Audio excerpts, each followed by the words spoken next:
Gore than turrets at every stage. Wouldn't you like to escape this cage? Come to us and you'll be sure you're not safe in Aperture. This is Aperture, this is Aperture. Test subjects die once they're inside. This is Aperture, everybody hit the floor. Take a seat till the neurotoxin makes you die. It's not safe, we are sure you're not safe in Aperture. I am the one that's keeping you alive, cause you know it's pretty hard to survive.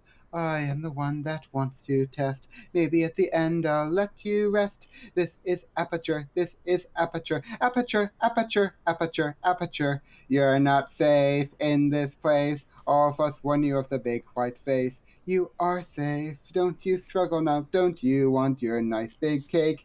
Down that corridor, run into the exit door. She has the rating that to grab and kill you. Run! This is Aperture, white and green, slightly blue. Want some cake? Well, none for you. Yes, this is Aperture by Harry 101 UK. Happy days.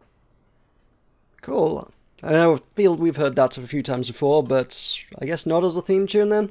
No, it's just one of those things I sing. It's like how I haven't sung "Rogues Do It From Behind" or the "Power Off the Horde." The power off the horde. I'm okay with Power of the Horde. I don't feel like I've ever heard you sing that one before, and that is, in my opinion, one of Elite Torn Chieftain's best songs.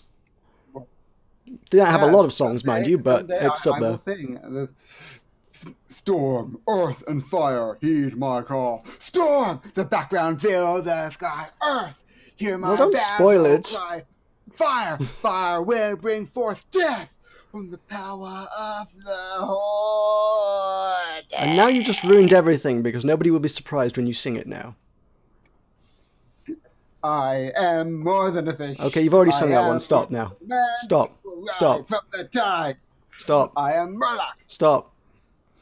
Welcome to the Button Mash Pod. I loved one-shot mages. I lived two-shot priests. Stop. Panacea.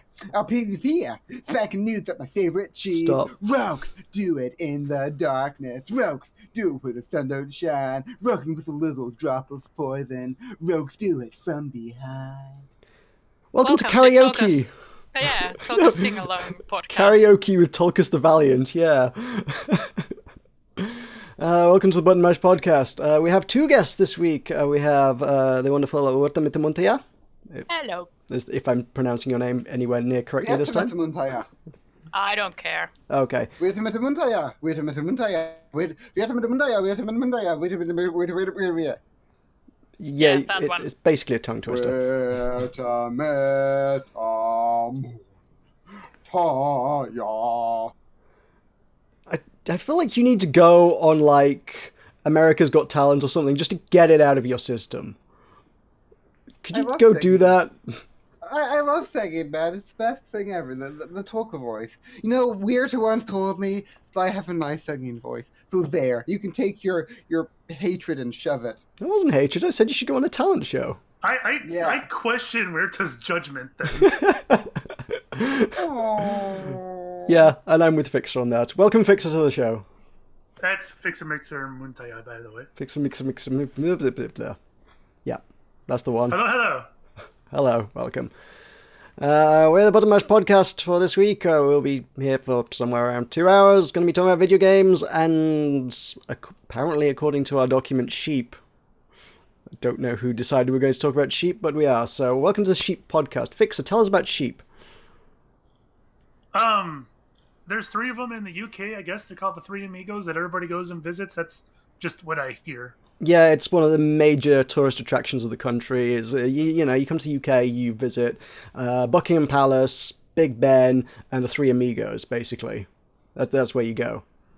Yep. You go to Manchester, England, just for them. Yep, absolutely. But it's a once-in-a-lifetime experience, in the sense that you go there once, and then you never go back in your lifetime. I knew England had some kind of relevance still. Our only importance on the international scene is the Three Amigos at this point. You know, Fixxxer, you're the only person in this podcast that has not visited the Three Amigos. And I will not be visiting the Three Amigos. Yeah, well, you see, so it's the three of us against one of you. Okay, we're to tell Fixxxer about the experience of meeting the Three Amigos. I don't know. Thank you, Virta. You're I love welcome. you too. How about we talk about some video games instead then, if that's sheep fully explored for the week. Well, fine. We could talk about turkeys. Remember Jackson is after of turkeys? I have a vague recollection, but I'd rather talk about video games. Would one of our guests like to go? Who'd like to go first? Fine. Who's been playing interesting things? If you don't choose, I'm going to point fingers at one of you. I'll choose. Okay. I've been playing Firewatch.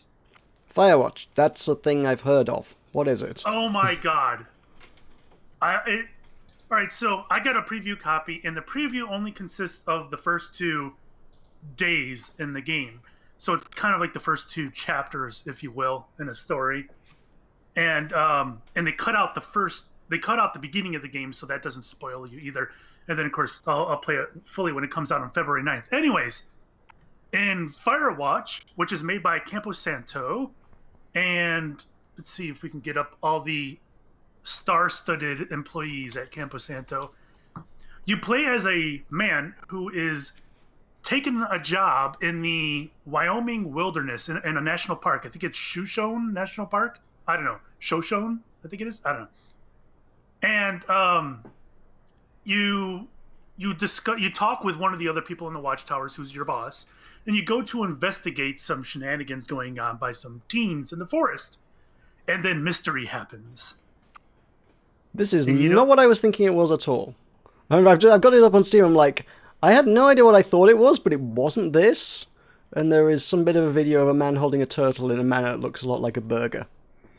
And whether he's going to eat the turtle or what, I don't know. So this game, it got really big about 2 years ago when they announced it because of the art put forth by Ali Moss. And Ali Moss, you'll recognize from his... He was, I think he was popular on Reddit even, where he did these posters of famous movies, and he did it in like a cutout colored thing. His Star Wars posters made it really big. And he did the art for this game along with Jane Ing, and she was part of Double Fine back in the day when they did Brutal Legend in the Cave. Right. Okay, So those are both very good.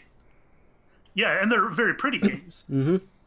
So that kind of put it on the map. They put out this poster of like a watchtower and this layered cutout colored background of the trees and the mountains of the Wyoming wilderness, and people just went apeshit.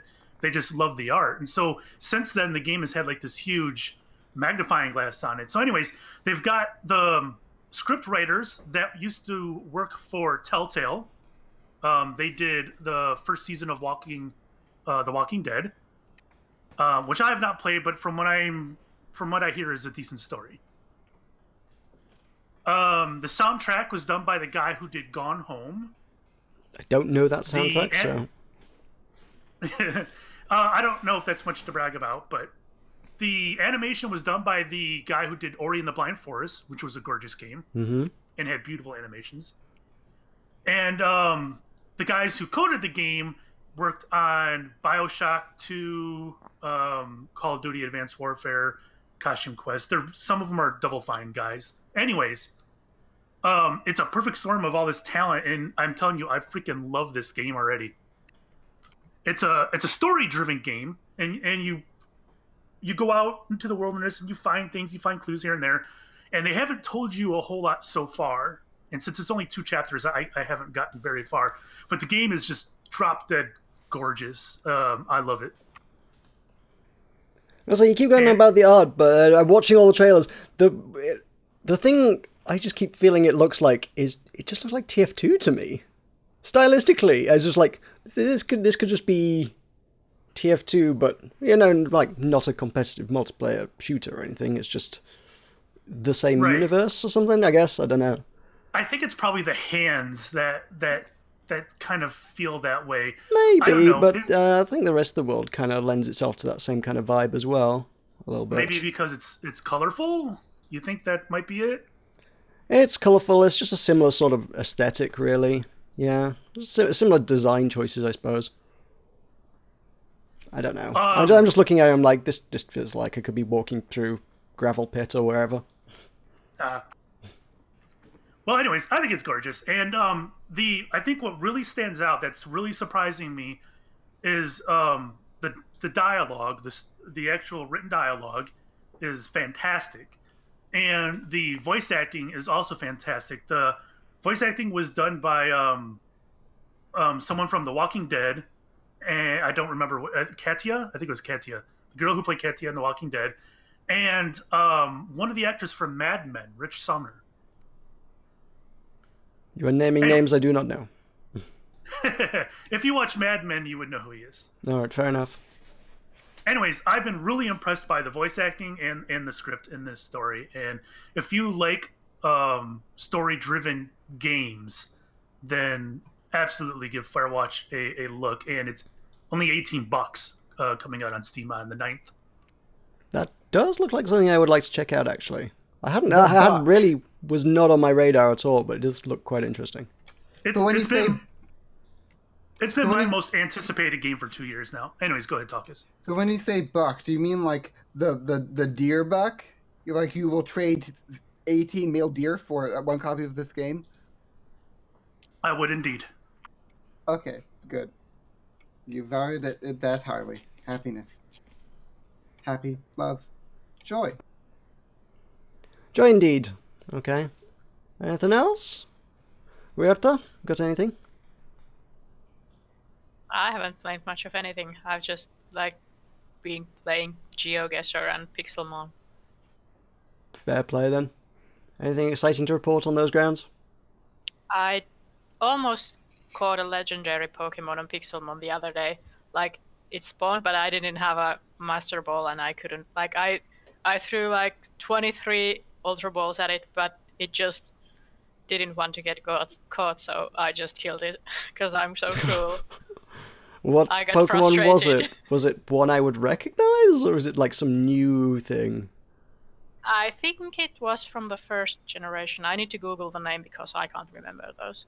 I could probably tell you the first gen legendaries. There was Articuno, Zapdos, Moltres, and Mewtwo were pretty much it, and Mew, I guess.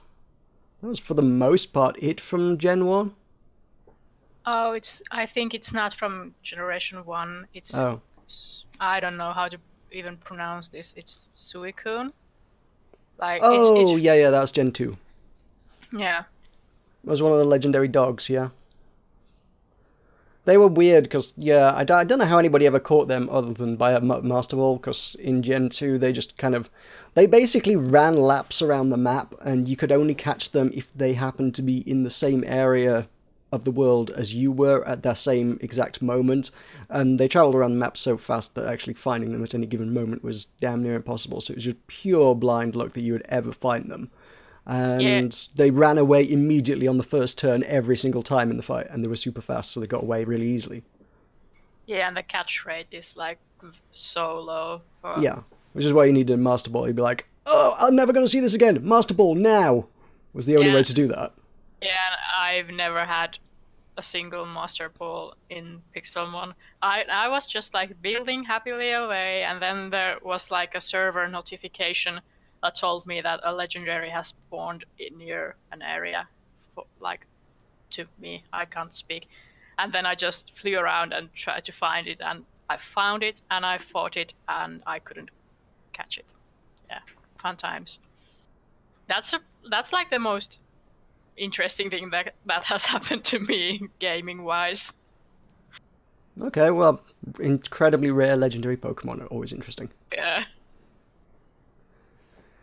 What about Hearthstone legendaries? Ooh! Did you get... Segue. That was a good segue, yeah. Did you get any Hearthstone legendaries? No, but I might have. Opened some paths. I might have. I got 2 rares out of Tavern Brawl. I'm proud of you. I had... Yeah.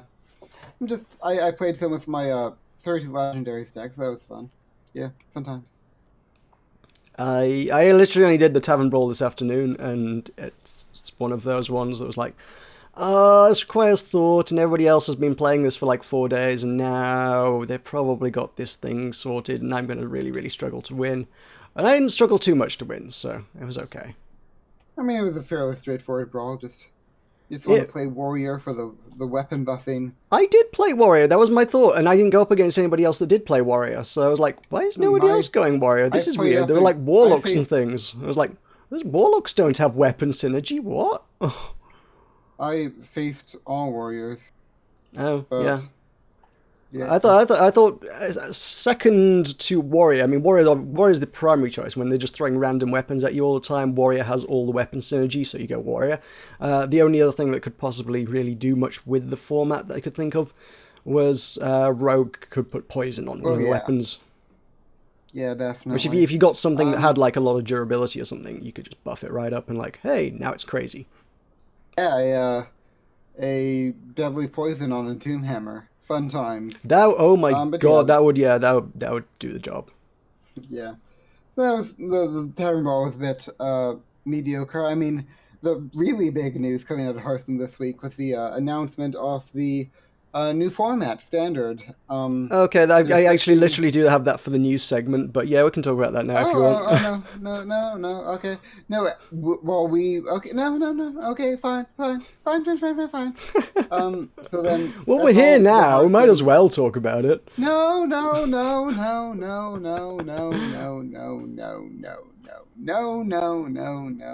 Let me not impose upon your grand stratagems my meager designs. There were no grand stratagems involved. It was just me finding things that were worth talking about in the world of gaming this week. And since you've already raised the topic, I don't see why we should sort of, tiptoe around it till an hour's time. Okay, so we can maybe we could take part of the gaming news segment and insert it into the middle of the earlier segment, and then go back. So we aren't talking about the Hearthstone in my segment. We're talking about it in the news segment, and we splice the news segment into this segment. Does that make sense? I am not putting that much work into a video. I'm going to tell you that much now. No. You don't not actual editing. I'm saying that in the conceptually, in the way we think about things. We just we switch into sort of okay, we're in gaming news moment. How our persona. Just talk about Hearthstone. All right, yeah, sure, right. So the new Hearthstone news is that they're basically copying Magic the Gathering, right? I don't think that's the way you'd like me to phrase it, but... Well, I mean, it's true. It's what they're doing. I think Alzarath has accused them a few times of just stealing ideas from everyone else and passing it off as their own. And yeah, they're like, hey, we've come up with this entirely new thing that's going to revolutionize everything. It's like, Magic the Gathering's been doing this for... Is it decades at this point? It's probably decades at this point. I mean, if it works, then it works. It's something that was probably going to need addressing sooner or later, and yeah, now is the time, I guess. I think that formats were something that everyone thought was going to happen eventually. They just didn't expect it to be this soon. So the way it works is that each time they put out the first expansion of each year, I think, is it not, they're going to rejig the standard format so that you're only allowed to use the basic and the free cards, the easy to get ones. The basic and classic cards. Basic and classic, that's the words I'm looking for.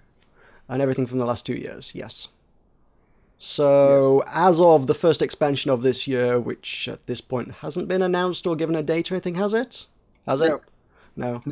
At some point in the near future, when they do something with the game, that means it'll be Goblins versus Gnomes, and Naxxramas will suddenly become no longer available to play in Standard, I guess. Yeah. I think that Blackrock Mountain... I think Blackrock Mountain was in it. Yeah. Something. I don't know. So that's basically the format. It's a big change. Obviously, they're switching the World Championship at BlizzCon to a standard format. They're aiming to push standard format for I think they're just basically wanting to make standard format the big thing, and just sort of because they're removing the old card packs from the shop, so you won't be able to purchase Naxxramas or Goblins vs. Gnomes. That's the weirdest change to me. That was, I thought, probably the most controversial thing to come out of it. I mean, yeah, at some point when you've got too many cards in the game, you're going to kind of have to address the idea that you need to cut back a bit, and doing it the same way Magic the Gathering did is fine. But yeah, the bit where they're like, yeah, we've got all these virtual things to sell you, but we're not going to sell you them anymore, so you can't get them anymore except through a lot of work. I It's mean, kind of an odd one. I mean, I personally like the idea of just having, wild packs that you can make for all the wild cards. I mean, the thing that I found weirdest, though, is just making you not be able to play through Noxramas. Because, I mean, that's like, they put a lot of effort into, like, that's 5 wings, like 20 different boss fights that they spent, a ton of time working on. Like, I have to imagine that there's, like, they're going to make it free to play through, but just not with the cards or something, because it seems really strange to just, like, remove the experience of the adventure from the game entirely. Yeah, I can't wrap my head around that one. It's It the fact is that at weird. some point in the future, I'm like, I would at least like to play through this at some point, but They said that if you've bought the first wing of Noxramas, yeah, then you get... Naxxramas is less affected by this than future expansions will be, because Naxxramas, they gave away the first wing for free for like a month or two at the start. They did, didn't they? Yeah. So I do have the first wing from that, and I imagine quite a lot of players will have the first wing from that, even if they never bought the rest of it. Yeah, well, I mean, players... I mean, if I imagine that the vast majority of players that were playing back when they had the free wing have bought the rest of Naxxramas, because the thing is that Naxxramas and Goblins vs. Gnomes really sort of pushed power creep. The later 3 expansions have been more about having varied cards and less about just like really, really powerful cards. But Naxxramas and Goblins vs. Gnomes really sort of pushed the envelope in how powerful cards would be. So I don't know. I mean, personally, I'm not really sure what I think about the standard format. I mean, I think there's something good for the game, but I'm not sure if I'm quite... Like, it just seems like they're just sort of like wanting Wilds to go away, and they're hardly ever going to balance it, and it's all going to be cray. So we're going to see if this happens, but this might...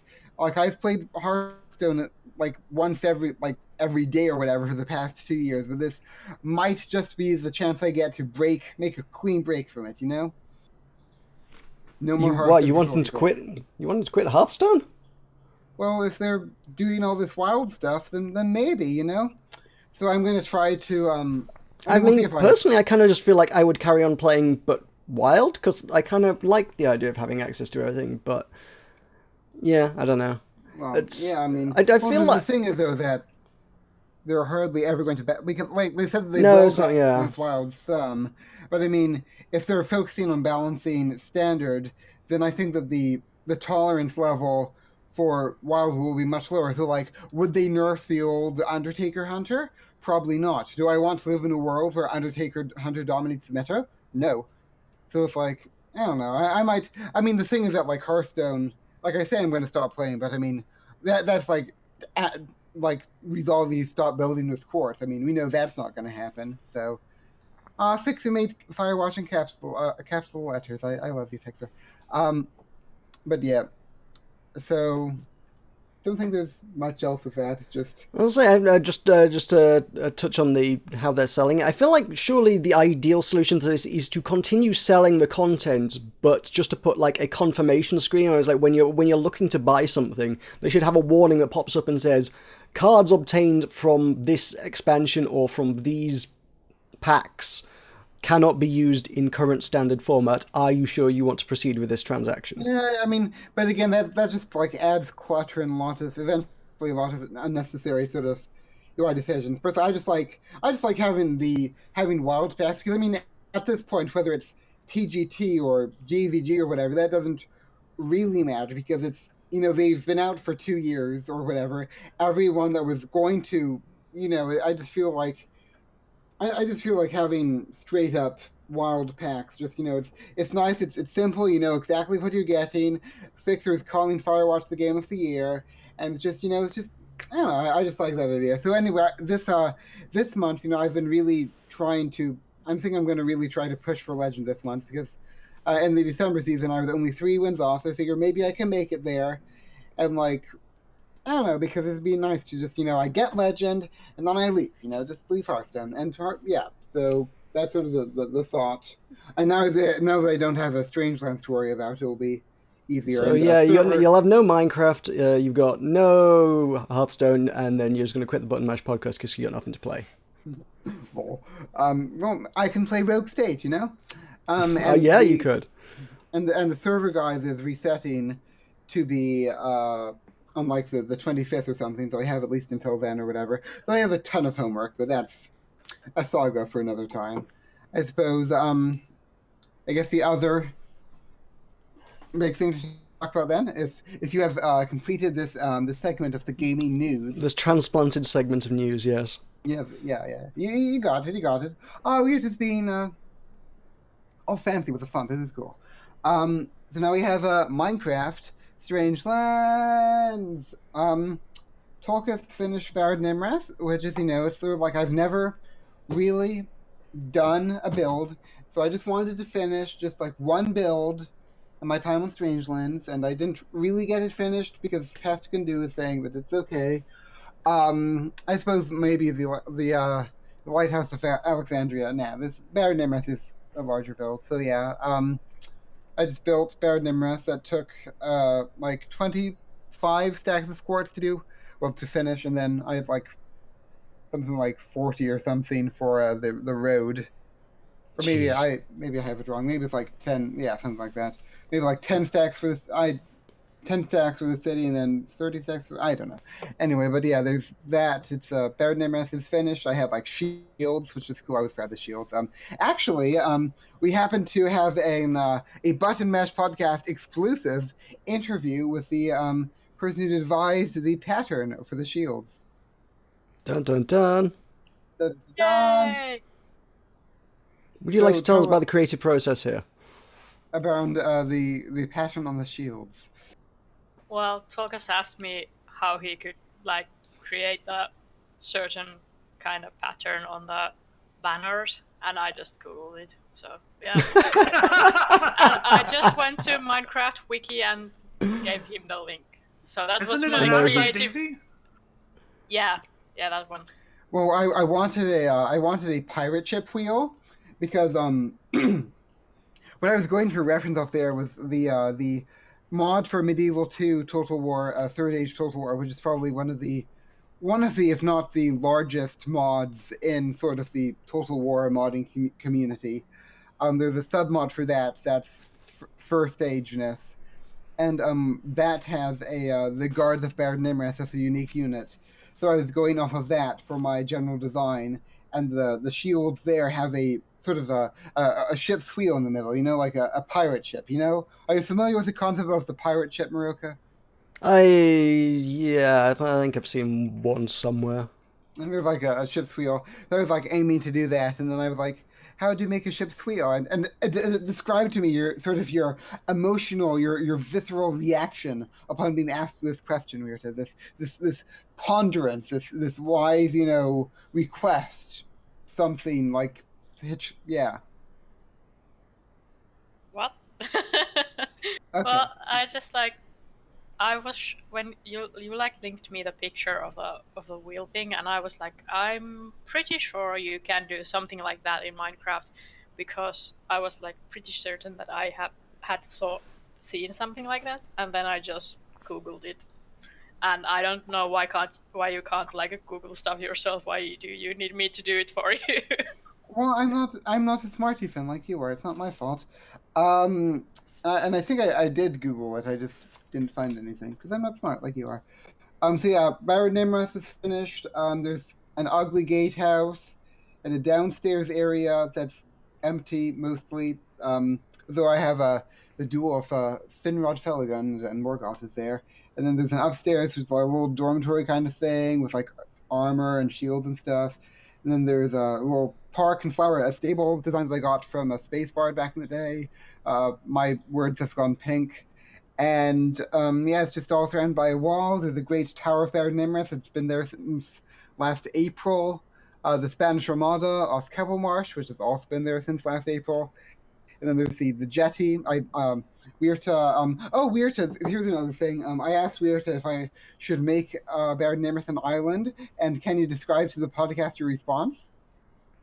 I don't even remember what I said to you. Probably that You it said might yes. work. You said yes. Okay. Yeah, it should be an great, island. great that you Okay. can remember what I've said. There's a big road leading there, and there's like a bridge that's kind of derpy. It's okay, good. And then we all went around that in the Minecraft Strangelands group event. Tell us about the Minecraft Strangelands group event, Fixxxer. Oh, I suppose I can do that.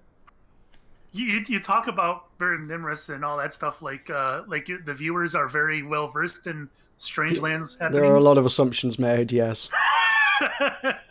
Well, Right, I am the viewer, so I know. but Fixxxer, no, they know about Burn Nimrus. It has a clear part because it was built in case Morgoth should attempt to assail by sea, to break the union of Maedhros. You know? I haven't read the Wheel of Time series, so No, I don't know. It's not the. Speaking of, why hasn't that been made into movies yet? Me because it sucks. But there's smoke rising from Sangor Dream. It's so awful, you know? So anyways, Strangelands, the Minecraft survival multiplayer server, had its last breath over this past weekend. We did a little world tour and just went over builds and talked about it, and it lasted 3 hours, and I lost all footage, so that's pretty fantastic. And Tulkas attempted to record, and Tulkas was kicked from the game every 20 seconds, so that is a video that will never see the light of day. How many people actually got footage from that? Because it didn't feel like it was many by the end of it. Yeah, I was gonna ask the same. Did anyone get any footage? I've got mine. Lucas and I are the only two who didn't. I thought someone else stopped recording as well. No. Well, I suppose Modi and Brian left very early, yeah. Well, there were 9 people there. 2 of them left early, so they will have half episodes. Well, I don't know if Brian will put out his, but they'll have half episodes. Then there's 2 that didn't. Then there's 5 people with full episodes. And then there's Neil, who is probably going to edit into a 15-minute video or something. I will be really impressed if he does. Because that's what he does.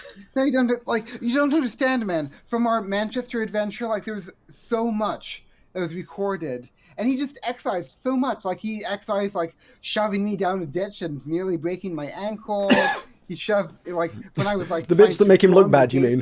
What the hell is going on here? Thing. It's there's so much that was there, and it's all. But that's a talent though. I got to give him credit for being able to, cut out everything and chop it down to a 15. Oh no, I mean video. definitely. That's a talent. Oh yeah, definitely. I wish I had that idea. I mean, it's interesting because Neil and I were talking. It's he was talking to me about how he envies my ability to just babble on for hours on end or whatever. That he sort of he edits out of necessity because he doesn't talk. Whereas for me, I just always talking. In UHC, I just keep talking. So it's I know it's an interesting sort of thing where we each envy the other's abilities. I envy his ability to make good content that's really good, and he envies my ability to ramble. But I definitely think that his editing skills are brilliant. Yeah. May I bring to people's attention, just because I found it on Steam whilst browsing, whilst people were talking about things and castles and stuff. There is a game that came out a few days ago that I feel people need to know about. I thought you were going to say it was Mother Nature. I got so excited. Well, that's already out. Really? Yeah. Why did I not know about this? I'm pretty sure it was already out. Anyway, I wish to bring to your attention Butts, the VR experience. It's got a surprisingly long trailer, and you should go watch it. It is tagged as psychological horror, yes, but not in the way you'd expect, I think. Yeah. Go look at that. What it means to be truly free. Yes, that's the one. Okay. Honestly, I'm actually pretty convinced that trailer is the entirety of the game, if I'm honest. I think it may well be. Oh my god. What the hell is this? Welcome to Steam. It's a Wild West out there. There are no boundaries, no limits, only people dumping terrible games onto it. Fixxxer, tell us about the park. The park? Yeah, the park. The memory of the park has been erased by the traumatizing view of Butts now. the park, the park. All right. So Tulkas has this Temple of Doom in the middle of the Strangelands. It's the Temple of Doom City. The Temple of Doom of Neil Deified. It's based on the temple off Divus Julius in Rome. I've actually been there.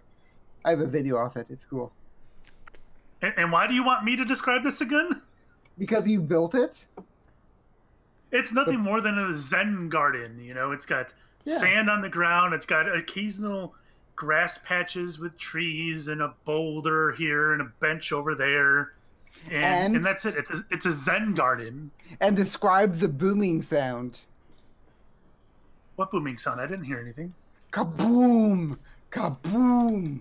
Every 4.5 you said it was a minutes. creeper. I thought it was a creeper. There you go. You It's don't explained. Man, it's not because you cheated. Basically, okay, here's what happened. Okay, I was standing on the temple, okay, and I heard a kaboom, and I was like, "That's funny. Why is there a kaboom?" Because I was worried that like Neil was like blowing up Oddport or something. So I was like, I typed in chat. I'm like, if there's a creeper, probably like a creeper spontaneously exploding, but I'm watching it. Like I have my suspicions. And then later, man, I was a Fixxxer, okay, and in the park, and I dealt damage to myself, and like items were moved. So I was just like, there's kabooming happening. Then I grabbed my you were witness to the event. Fixxxer described how I grabbed my pickaxe and hurtled underground. I think it was your shovel. It was a pickaxe. Oh, you used pickaxe on sand? It was rock, Fixxxer. It was rock. No. The whole surface of the Zen garden is sand. Well, it was sandstone, okay? I used the pickaxe on the sandstone, and then I went down, and it was stone. So I never encountered any shovelable material during this entire I don't know. time. All I know is you went down about 3 blocks, and I put a block above you, and then went back to work. Okay. Amazing. Well, basically, I was a fiendish Easterling cheated, and I thought that I took it as a legitimate affront. Like the thing is that like last week, apparently, by the way, just for the record, apparently this whole thing about how Meroka thinks I can't lie was just some dumb prank. So I think that's silly. But anyway, I did that. So then I thought I had to get back at him. So the vengeance of Jackson, his rafter of turkeys, wrought their revenge upon the fiendish Easterling. Then it turned out that he cheated. Then I'm 2 pranks ahead of him. I'm done. Just for what it's worth, any difference that cheating happened there, it wouldn't have made any difference, because I was expecting it to be the long thing, but it didn't go on anywhere remotely close to long enough to have warranted 9 stacks of TNT. Why So were you 6 was me to see it?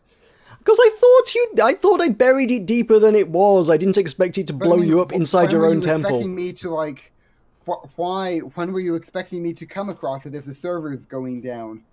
When you downloaded the world file, sometime around the time you found Fixxxer's chickens. Okay, well, so like a week then. Yeah, basically. I found it a week. Okay, that's nice. Okay, good. Basically, honestly, there's 9 stacks. That thing burns through 5 stacks of TNT a day. Or if you were hanging around the temple, actually actively just stood there, it would have been depleted within 48 hours. Well, but that's only while the chunks are loaded. So. Only I would spend 48 hours, like, marathoning.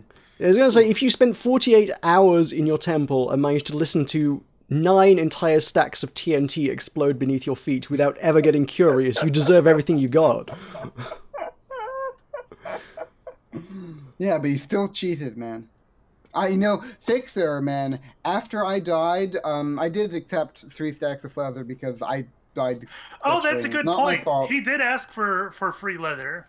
Yeah, but I didn't ask for anything else, man, because I could have asked for. I didn't ask for the TNT. I was just given it. Well, I didn't ask to be given anything. He just asked me. I felt obligated. You said no, and then later on you said yes. You said you wanted the free leather. The thing is that I'd already taken 3 stacks of leather from your house, but then when I died, I lost that, so I wasn't really getting anything. You know what, Meroka? Really, you were just. Tulkas admitted that for months now he's been using my house for supplies. So chances are the pranks that he pulled on you, he got the supplies from me. In my Probably. opinion, Meroka, those don't count. I know. So I'm one up on Tulkas anyway. You're then. technically one up on Tulkas. Because he's never used his own stuff to do any prank. No, it was Wonderbots that got the extra. I scavenged them from Wonderbots. But you said, Fixxxer, you said that I could use your stuff, remember? Because I asked you, like, can I use your stuff? And you were like, yeah. You still cheated. No, I didn't spawn anything in. You're the one that spawned things in. Okay, we are to make a ruling.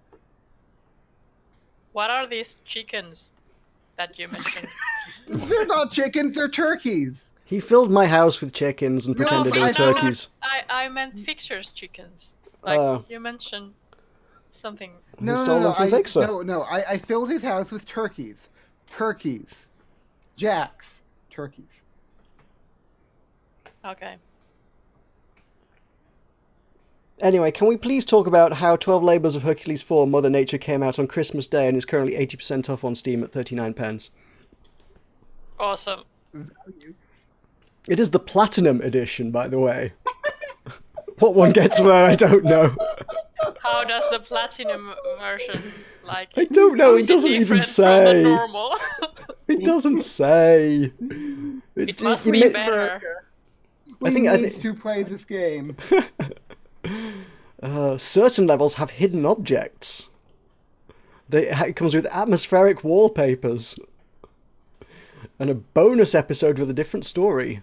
And you get to build a Trojan horse. Well, I'm sure that will be wonderfully historically accurate. Do you not remember the labour of Hercules where he had to build a Trojan horse? I'm pretty sure that was one of the labours. Yeah, Hercules belonged to the previous generation. He's already dead by the time of the Trojan War. Yeah. So maybe it isn't about Heracles. Maybe you play as Odysseus and you're like, you have the whole thing with the dude. No, definitely not the 12 Labours of Odysseus. No, okay. Anyway, it's not even. The Trojan horse isn't even mentioned in the Iliad, so there. It's just a vaguely Greek. I hesitate to call it a game. I don't know if it is a game. It's just a vaguely Greek app, I think is what it is. That's the most I could possibly describe it as. What? The Trojan horse? No, just the 12 Labours of Hercules as a franchise as a whole. True. We need to play it, man. We need to play it. We need to play all 4 of them back to back in a live stream. Yeah. And since I'm probably not going to get invited back to Hopathlon, we got to do this ourselves, man. You and me, manu-y-manu. And I will be the only one watching. That's likely, actually, yes. Okay, when, Meroka? When? I don't know. I just don't know. Whenever works. How about Friday? Weirdly enough, I mean, I did Friday. No, because I work Friday. Weirdly enough, it did kind of cross my mind earlier this week. Is that maybe we should do something for? I was like, maybe I need to do something on the channel for Valentine's Day. And I was like, Hercules 3, girl power. That's a good Valentine's Day themed thing. Okay, well, we got her date set. Aww, well, I ain't doing anything on Valentine's Day. I don't know about you. We do it like we do the live stream previously, and then you can upload the VODs on Valentine's Day. We could do that. Could also potentially work, maybe. But the only time I'd be able to do the stream, unless you wanted to spend like an entire evening, and I guess your afternoon streaming would be the Saturday. So okay, I'm down. Something maybe next weekend, possibly, perhaps. You heard it here first. That'll be great. You know, the people can watch a 3-hour-long live stream of us beating the 12 Labours of Hercules 3 girl power. Because obviously the Mother Nature is just too unaffordable at 39p. Oh, I'm gonna buy that after this podcast, by the way. Really? You think that that's going to be a value purchase? It's going to serve you well. You're going to get days of enjoyment out of that. Weeks, no, years of enjoyment, man. It's going to be like a 12 to 10 ratio or something. Well, I already bought the first 3, and I figure, you know, in for a penny, in for a pound. Wait, no, wait. Fixxxer. Mayday. We have a problem here. Meroka has been replaced by a parasite. Fixxxer, we need to do something. We need to test Meroka. Fixxxer, tell something to Meroka that you haven't told anyone else. What? Well, if I tell that over the air, then everybody's going to know. Well, yeah, but we just need to make sure that Meroka here and now is okay. Because, okay, here's the thing, okay? Meroka said in for a penny, in for a pound, relating to her choose for Mother Nature. However, we know that the real Meroka would never say anything like this, because the real Meroka is always fond of talking about the sunk cost fallacy. I talked about the sunk cost fallacy once. No, you've talked about it like 3 times. You know, wait, stop. First of all, it's not very often that I agree with Tulkas, but he does have a good point. Have you not been watching my channel for the last 2 weeks? All I do is play the worst video games in existence. How is this not totally my MO right now? No, Fixxxer, listen, this is just like Have you done any of the other... Have you done any of the other labors of... How many labors of Hercules are there? 4 total. I own the first 3, I have not played any of them yet. There are 12 labors. Apparently it says, actually no, it says I played 15 minutes of the 3rd one at some point, which I don't remember, so I guess I must have done that in my sleep. That was probably just when you were, like, making sure that the title worked for, like, your maybe, but I did that with the first game, and I did that in 2 minutes, apparently. Have you done videos on them? No. Well, maybe you should.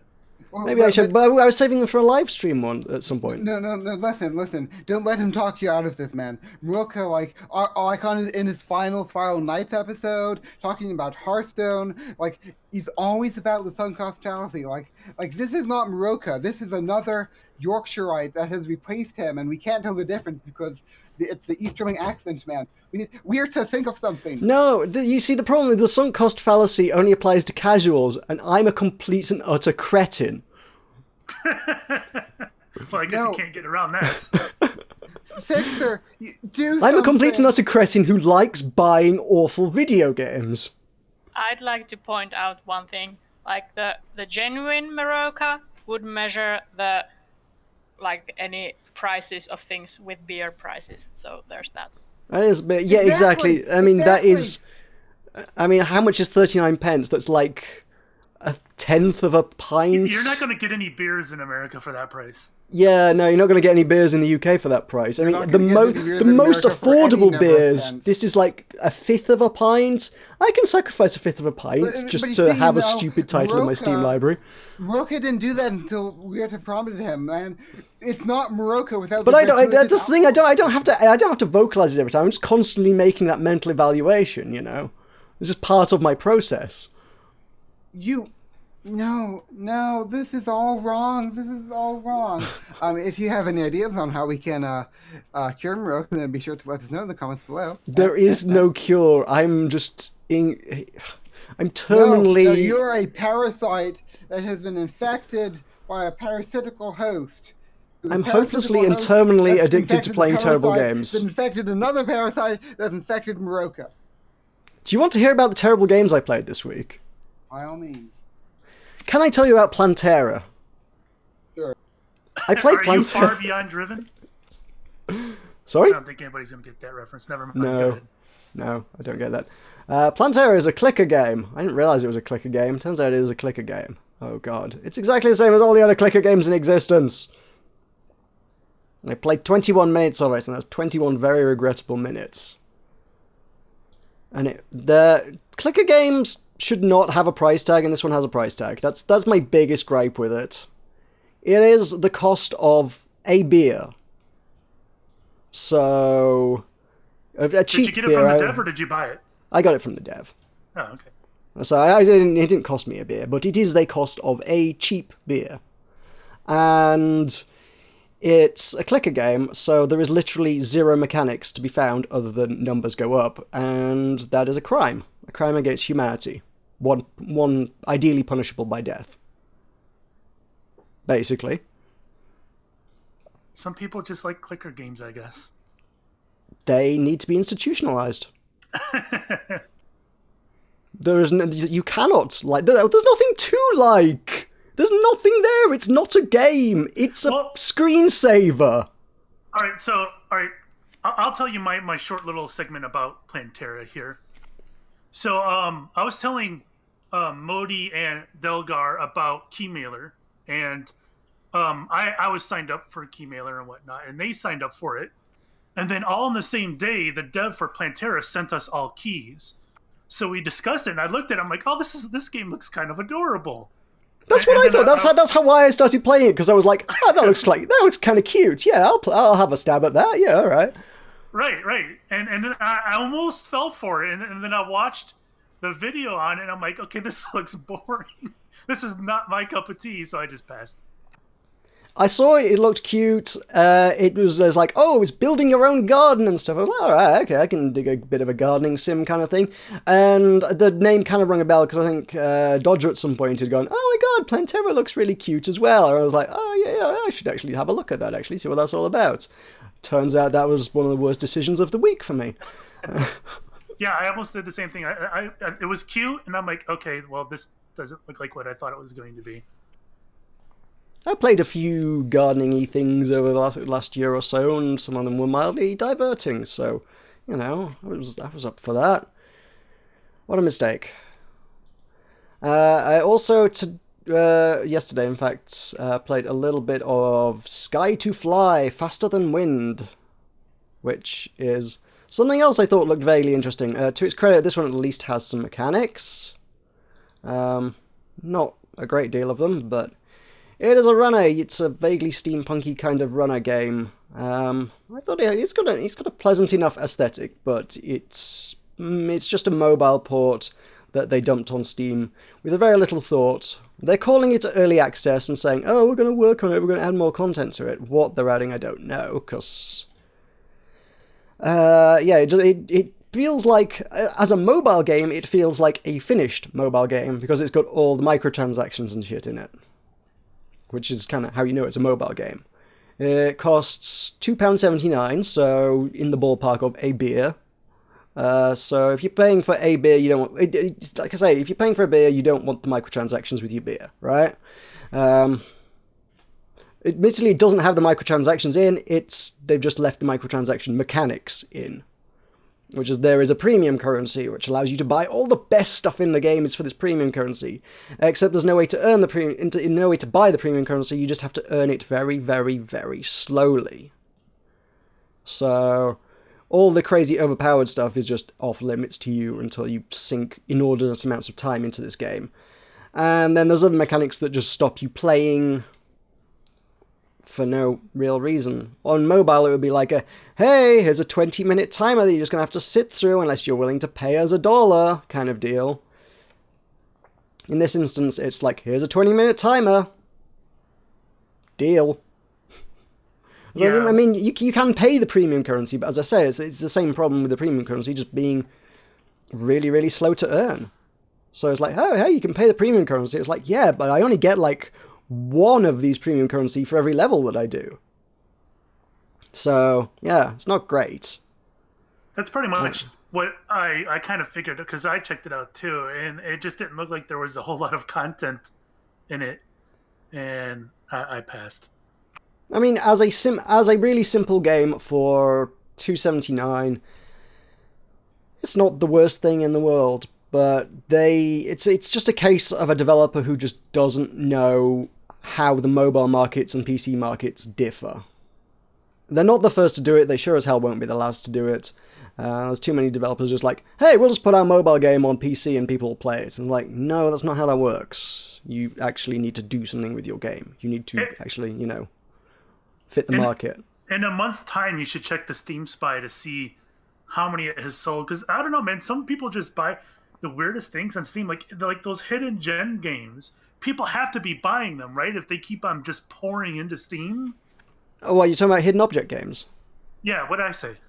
You said hidden gem. Oh, I guess that works too. The hidden object games, yeah, they're just pouring into Steam. Well, somebody's got to be buying them for them to keep doing it. I think there is a market for that. I know full well my mum plays those on her iPad. Oh, there you go. I mean, it's not necessarily that the market is Steam though. Like, you might even if you get 2 purchases on Steam, it's still worth it. If you're getting most of your I wouldn't. I don't think that's necessarily true because you bear in mind that presumably 99% of these must have gone through Steam Greenlight, and that does cost you $100 to get on in the first instance. Well, I maybe... You need to sell at least a handful of copies. Okay, well, a handful, but I mean, you're probably going to sell that number going through Steam. I would imagine. One would hope that you would sell at least 100 copies or so. Sell at least like 10 copies of your game if it's on Steam, then you probably... That's right, Sky to Fly, yeah, presumably they need to sell like 25 copies of it in order to break even. Yeah. Maybe. I don't know. There are also people who buy the Hercules games. So I buy the Hercules games. So there's that. There's always a market for everything. Yeah, well, Meroka is supporting his favorite indie devs. Of course, yeah. I mean... To be fair, if you go look on the store page, it's actually fairly well reviewed. 12 Labors Hercules 3, 88% positive reviews at 405 people who reviewed it. Wow. What were they going to say? You could ask them for a free key or a review copy. That's possible. Save you 39p, eh? It would save me 39p, yeah. I think the time it would take me to write the email is worth more to me than that. What else have I played? Okay, those are the really bad ones for the week. I've been playing a bit of Defragmented earlier, which is actually pretty good. I'm glad I finally found a decent game for the first time in 2 weeks. I like the art style of that game. Yeah, it's out on coming out this Friday, so I'm gonna get a first impressions video of this up some point this week. I guess I would describe it as a cyberpunk. What's it called? Hotline Miami meets Borderlands with some chunks of visual novel in there as well. Just like all the narrative stuff is just like, here's a visual novel now. It's like, okay, cyberpunk visual novel. Okay, that's cool. That's fine. I can deal with that. Yeah, it's kind of cool. You got your top down running around shooting people, Hotline Miami style, but then you're like going around looting boxes and finding randomized guns with randomized stats, Borderlands style. And yeah, you got some skill trees. Where the skill trees don't seem to be the most interesting things in the world. There's a fair bit of stuff in there that's just kind of like, oh, gain plus 1% chance to dodge, which is like, that's... You could have done something a bit more interesting than that, but hey-ho. So far, I'm finding it reasonably compelling, though. I kind of dig that. It's got a really good soundtrack as well, actually. The soundtrack's great for that. Because I've played a few things lately. Actually, speaking of terrible soundtracks, Sky to Fly had it. It's just, you've got this whole sort of adventure and airships and things, and you've got this really chilled out acoustic guitar soundtrack, which just doesn't work with it. And I was like, oh, it's nice to actually have something that's good, because Defragmented, it's like, yeah, this soundtrack's spot on for this game. It all kind of works together quite nicely there. I dig that. So I'm gonna probably try and sink another hour or two into that before I do any kind of critique on it, but something coming out on the channel some point later this week, I think, from me for that one. Yay! And yeah, Final Fantasy Record Keeper I'm still playing. Oh god, help. I really want to stop, and I feel like I might be able to stop because I'm so bored of it at this point, but I'm still played through the current Final Fantasy XII event that they've got running at the minute, because Penelo is the new character in that. I remember Penelo from Final Fantasy Tactics Advance 2, and I was like, oh, I know that character, I want to have that character in my team now. And then they're doing a big giveaway free things thing all weekend, so I've been playing that, and help! Help. I just never got into Final Fantasy at all. I was never really into Final Fantasy, and then I just kind of picked up Final Fantasy Record Keeper, and now I am really into Final Fantasy because of that bloody thing. So Square's making some money out of me at some point. I bought 13 off the back of it. I will buy 9 when it comes out on Steam soonish, I guess. Whether I'll buy any others, I don't know, but whatevs. And they're fairly solid games. It's not like it's a regrettable purchase particularly. And I mean, I've sunk some time into Blade and Soul. Blade and Soul's alright. Kind of finding the most interesting about it actually is genuinely the combat. Last week I think I just said, oh, it's kind of a Wild Starry kind of thing. No, it's kind of really interesting actually. At first I thought it was like you got different abilities that you assign to each hotkey, and you could swap them out. It's like, oh, you got 3 different abilities that you can assign to E, and 3 that go to Q, and you pick which one you want. No, it's all kind of context dependent. So you'll have like 3 abilities that are on E, but you've kind of got a standard one, and then you'll have one that only works when your opponent has been knocked down, and you'll have one that will only work when you've grappled the opponent. You have like a couple of abilities on F, and one of them only works after a critical hit, and one of them only works immediately following the use of a different ability. So you're kind of finding interesting new ways to chain the abilities together, which I'm actually finding quite interesting, because I started a second character that I've not been doing any videos with, just kind of playing it for my own devices, I guess. Played as the assassin, the stalkery, stealthy, roguey kind of class, and yeah, just the kind of combos going on with the rogue thing there. It's actually kind of neat. So, I mean, for example, bound to the 1 key. First one is kind of like a stealthy kind of warp behind the enemy and disappear thing, and then that immediately changes the use of the 1 key to be whilst you're stealthed, and within half a second of using the warpy teleporty get behind your enemy stealthy kind of thing, that turns into an ability which I guess it's kind of a crowd control. Basically, it knocks the enemy unconscious for 30 seconds, and normally you can't use the knock the enemy unconscious for 30 seconds thing until you've used that ability, so it all kind of chains together interestingly. And then there's like, if you use 2, that's kind of you wave your hands around, do a decoyish thing, or like, woo, hit me, and then when you vanish, disappear behind them, and get to follow up with a crazy powerful hit, which normally isn't available to you. What is their business model on that game? Pretty much, it's not drastically different to WildStar, to be honest, because it's the same guys. They're both published by NCSoft, and NCSoft are generally pretty decent. A lot of people have sort of observed that regarding their their premium currency, a lot of devs will sort of say, oh, it's this much for the smallest bundle, and then if you buy a bigger bundle, we'll give you even more currency, and if you buy the biggest bundle, we'll give you even more currency. If you pay $100, we'll give you the most currency, the most bang for your buck, just to try and incentivize people to buy more. In this instance, they don't. It's just kind of a flat rate. It's just you're just buying a bigger bundle, and I think a lot of people kind of appreciate that they're just kind of straight up about it. And it's like the numbers work out quite nicely as well, because I think it's like 1,000 N coin is £10, so that works out quite nicely. It's like, oh, so if it costs me 600 N, if this costume costs me 600 N coin, I know it's going to cost me £6. It's not really, you know, mystery bucks with mystery quantities and things, and you're like, wait, how much am I paying for this? It's reasonably transparent in that regard, which is kind of okay. Yeah, it's just selling a lot of cosmetics. There are a few lockboxes in there, which I don't like. I've never liked lockboxes, but you don't have to buy them. It's still cosmetic stuff. I think else there's a premium subscription service you can get, which again, similar to WildStar. WildStar's kind of got that going on, a sort of optional subscription if you want, which gives you a lot of extra perks. Although I think by default you're limited to 2 characters. I think if you get the premium service, they'll let you have more and stuff. And there's like costumes. The game has tons and tons of costumes all the way through. It's like, here, have costumes. Here, wear different things, look different. Everybody looks different. Woo, look at all these costumes. But you can't store them anywhere conveniently other than your bank. They'll take up inventory space. But if you buy a premium one, you can just go into this costume interface, which just brings up a big list of all the costumes in the game and highlights the ones that you've got, and you can just sort of click on them to wear them, which is a premium feature. And hats. It has hats, right? Oh, yeah, hats. That's part of the costumes thing. Yeah, there are hats. There are always hats. All right, that's just all I needed to know. That's all you needed. You're sold. You're going in for the hats.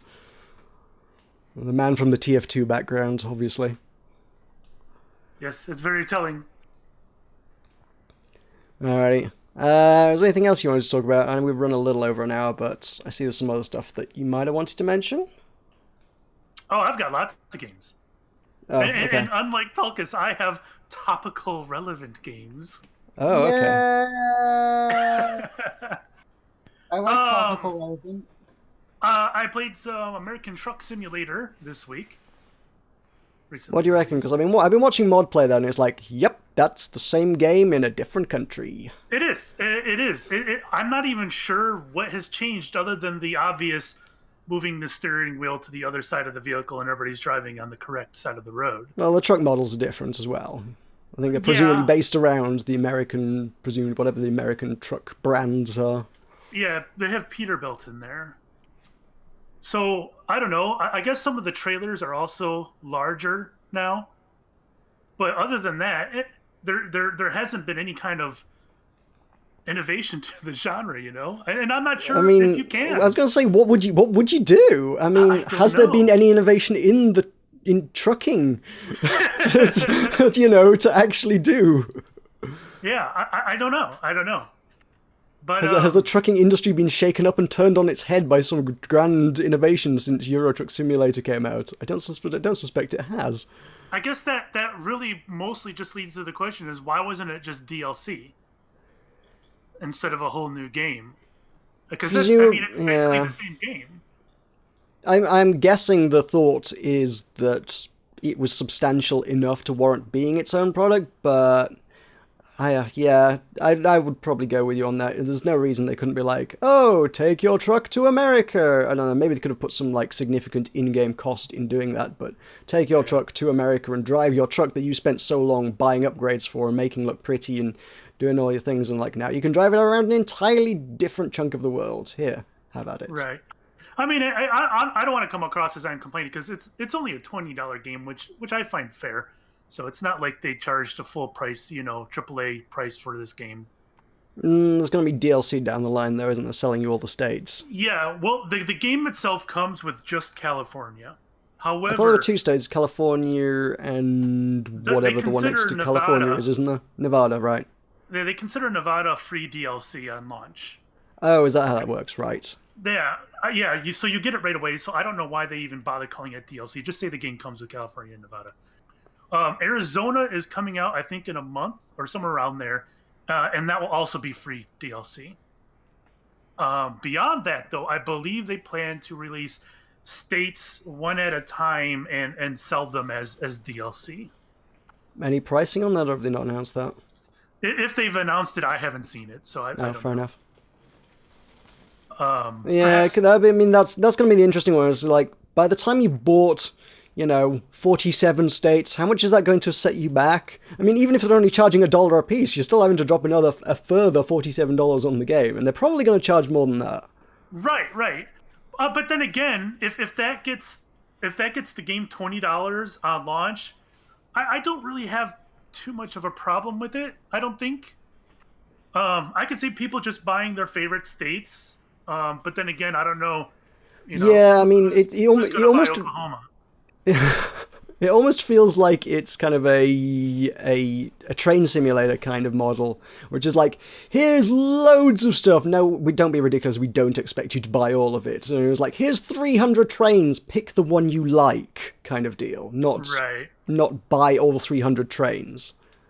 Because didn't someone do the numbers on Train Simulator, one of the train simulators, and it was like, yeah, this game's got like over $1,000 worth of DLC or something stupid.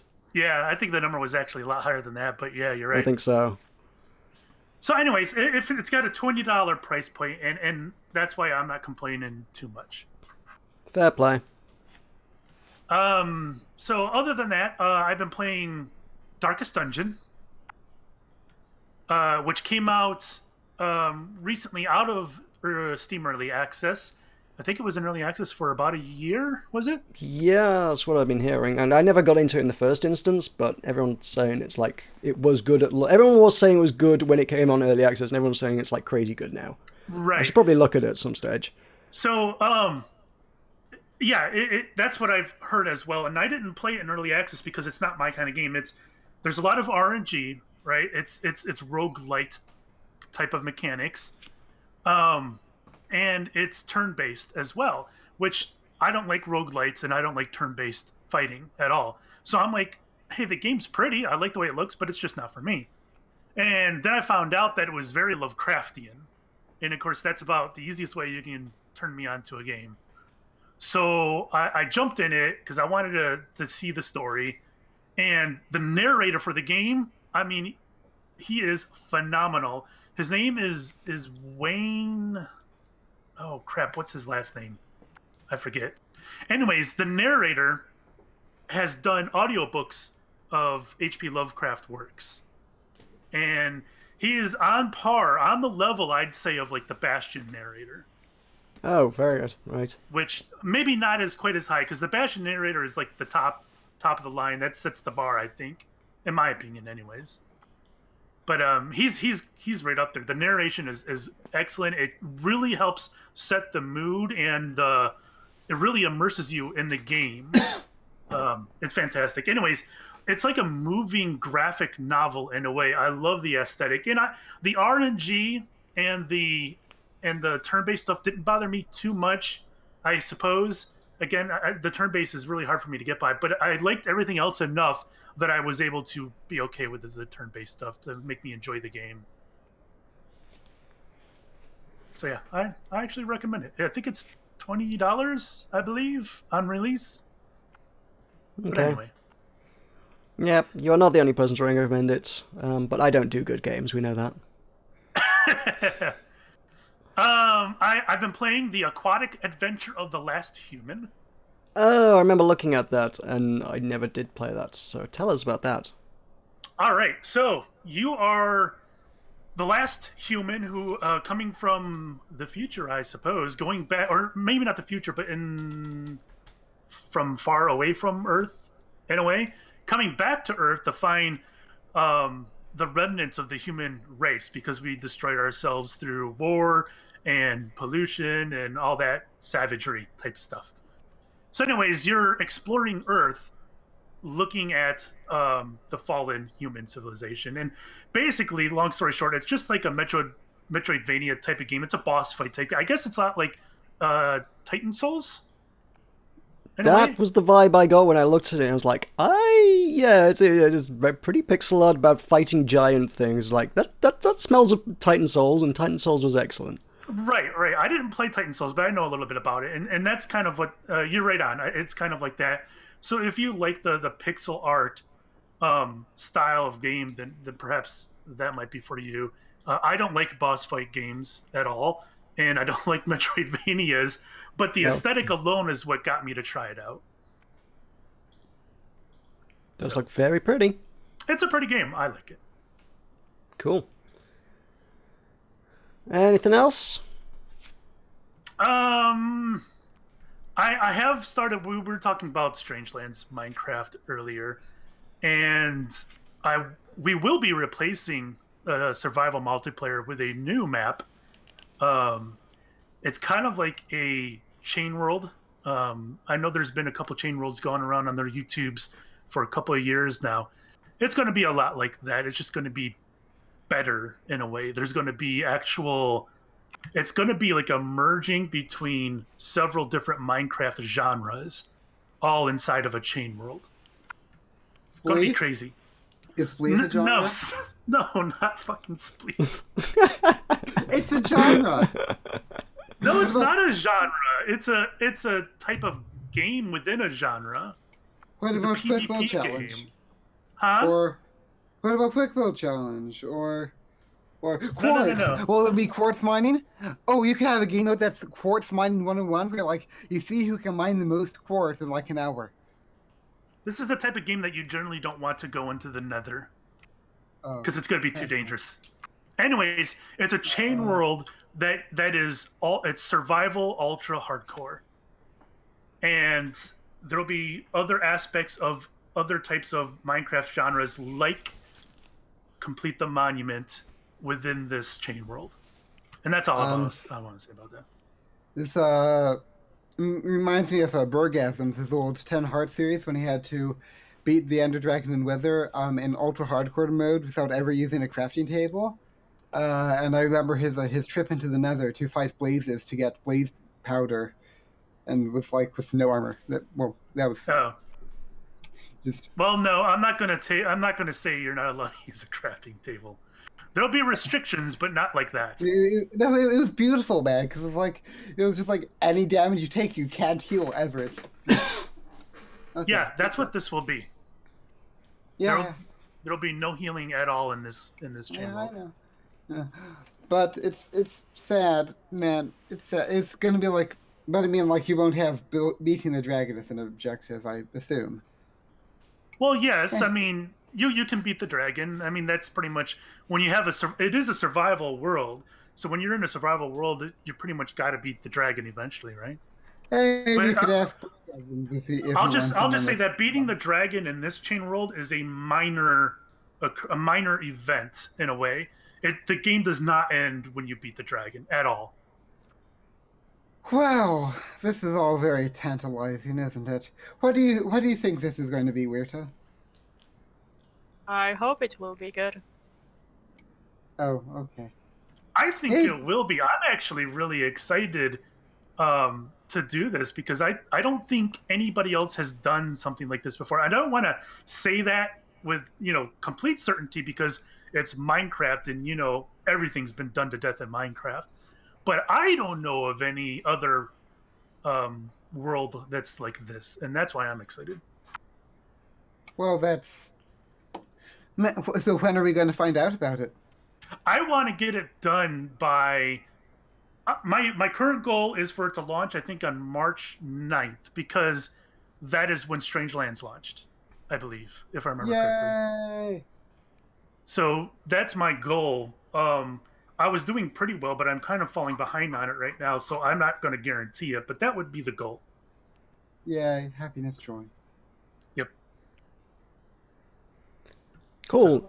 We have been running for quite a while for the first half here, so should we go to a break, and then we can come back and talk about other things afterwards. Righto. We should be back after these words from our sponsors. Button Mash Podcast is back! Woo! Welcome back to the Button Mash Podcast. We have gaming news and gossip, or something. We already did some of the gaming news. That in the first half, we already covered part of the gaming news. I suppose that cuts down on it, doesn't it?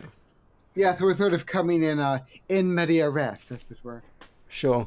So one of them was literally just me wanting to apologize for something I said last week, which was when I was like, hey, Tales of Symphonia is a really good game and you should buy it. This was a few days before it launched on PC, and it turns out it's absolutely awful on PC. Don't buy it on PC. Go buy a GameCube and Tales of Symphonia on the GameCube, because it probably costs about the same at this point, just to buy the games console. And yeah, you don't get a game that's utterly broken. Because on PC, yeah, they've locked the resolution and the frame rate, and apparently they had to translate it to English again or something, because all the translations messed up. Which is really weird, because they translated it 12 years ago. I don't know what happened to the original translation. It was perfectly fine in 2004. So, yeah. I don't know. That's kind of crazy. Yeah, don't buy it on PC, apparently. Until they do some work to it. Yeah, absolutely. Shame, because that was a really good game. So sorry for my advising people buy it. I hope you didn't buy it, and I hope you refunded it if you did buy it. And if you've bought it and not yet played it, then I hope you take the opportunity to refund it. Yeah. Other minor news was WildStar's coming to Steam. That's a game you should play on Steam when it comes out. Or in fact, there's no real reason to wait for Steam. You should play it now. Just saying. And big content drop with it. I can't wait to get in on that. Just saying. It's not a particularly interesting article. It's probably no relevance to any of you guys. I was just like, hey, WildStar news. WildStar news is a thing, guys. When is it hitting Steam? Soon, TM. Early 2016. Yeah. They, on the game's launcher, it popped up. It was like, they didn't mention the Steam thing on that. They just mentioned new content for it, actually. Which is, yeah, kind of adding an entirely new area, which has got snowballing boss fights, which means, yeah, if you kill the first boss, another boss will spawn somewhere else in the region that's, like, tougher, and you have to get more people to do it, and you'll work your way up to, like, really tough bosses. Yeah, players start off killing 2-person bosses across the zone, and you end up killing, like, 20-person raids and stuff. Which is kind of cool. That sounds like an interesting mechanic. And then, like, the factions are going to be racing to kill bosses first. Yeah, 20-person bosses will show up around the region and drop keys when players kill them. Whichever faction gets enough keys first unlocks a dungeon, which is kind of neat. And only that side gets access to that dungeon for a while. That's cool. And then there's apparently there's an entirely own progression system within that zone as well, which I hope just isn't just a fancy way of saying it's got a rep grind, because the game's got enough rep grinds already. I can do rep grinds, I don't care about those. Either way, sounds interesting. I'm looking forward to it. Yippee! You think it'll be able to pull enough people from Steam to significantly increase its player base? I'm surprised it wasn't on Steam already, to be honest. I mean, if you're on PC, really, unless you're Blizzard or Mojang, who are really the only two people who can kind of get away without it, you kind of really want to be on Steam just for the Steam audience, just to be able to promote to those however many millions of people use Steam these days. Is it like 50 million or something stupid? That's an audience you kind of want to be able to put your name across. You mean, if you can get on the front page of Steam and get a banner that says, hey, look, this game's here, it's free to play, that's going to go out to however many million people every day. You want to be sat there. WildStar has never been sat there. They've always had to do their own marketing by putting it on top of taxis and things, which is genuinely a thing I've seen. When I was in Boston for PAX, I guess whenever they were promoting it around PAX, which they obviously timed it to coincide with PAX, there were genuinely taxis driving around Boston. It was like, play WildStar on the top of it, which was a thing. So yeah. Well, speaking of Mojang, does anybody even know that Mojang's game came out? Was it last week? Yeah, we talked about it very, very briefly because none of us knew anything about it.